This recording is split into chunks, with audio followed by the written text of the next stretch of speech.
উদয়পুর থেকে আগরতলা আসার পথে মারুতি ইকো গাড়িতে রেখে যাওয়া একটি ব্যাগ এখনো উদ্ধার হয়নি।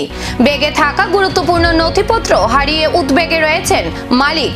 গত 13 জুলাই আগরতলার বটতলা এলাকায় গাড়ি থেকে নামার কিছুক্ষণ পর বিশ্বজিৎ দেব বুঝতে পারেন তার ব্যাগটি গাড়ির ভেতরেই রয়ে গেছে। এরপর ট্রাফিক পুলিশের সহায়তায় সিসিটিভি ফুটেজ দেখে সংশ্লিষ্ট গাড়ির নম্বর শনাক্ত করা হয়। পরে গাড়ির চালকের সঙ্গে যোগাযোগ করা হলে তিনি জানান গাড়িতে কোনো ব্যাগ ছিল না। ব্যাগটি উদ্ধার না হওয়ায় 15 জুলাই আগরতলা পশ্চিম থানায় লিখিত অভিযোগ দায়ের করেন বিশ্বজিৎ দে। তিনি জানান ব্যাগে জমির দলিল, পর্চা সহ একাধিক গুরুত্বপূর্ণ নথিপত্র ছিল। কোনো ব্যক্তি ব্যাগটি পেয়ে থাকলে তা ফিরিয়ে দেওয়ারও আবেদন জানান তিনি। এদিকে অভিযোগের ভিত্তিতে পুলিশ তদন্ত শুরু করেছে।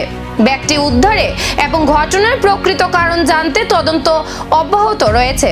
আমি উদয়পুর থেকে আগরতলা আসার সময় একটু গাড়ি দিয়েছিলাম, কিন্তু আমি নাগেরতলা ব্রিজটা পারিয়া নাগেরতলা বটতলা ব্রিজে এখানে আইসি পরে আমার গাড়িতে নেমে গেছি।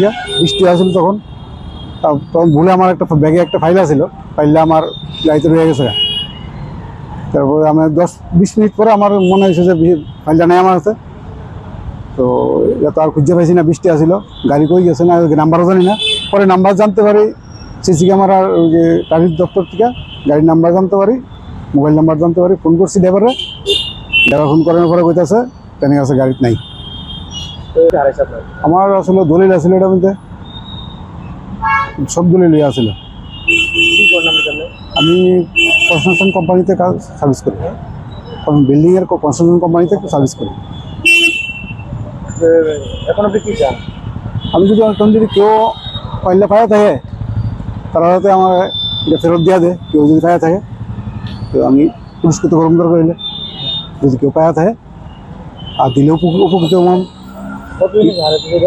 তো পরশু সোমবারে সকালে 9:08 গাড়িটা কোন জায়গা থেকে গাড়িটা উদয়পুর থেকে আগরতলা আছে। তারপরে গাড়িটা ব্যাক করে গেছে। গাড়িটা পরে শুনতে পাচ্ছি যে এটা আবার উদয়পুর গেছে প্যাসেঞ্জার নিয়ে। গাড়ির নাম্বার হচ্ছে TR0408D 0488 TR08D 0488। মালিকের সাথে কথা বলছিলেন? মালিকের সাথে কথা, ড্রাইভারের সাথে কথা হয়েছি, কইছে গাড়ির ভিতরে নাই। হারিয়ে যাওয়া ব্যাগ কি ফিরে পাবেন মালিক, নাকি রহস্যের জট আরো বাড়বে? এখন সেই দিকেই নজর।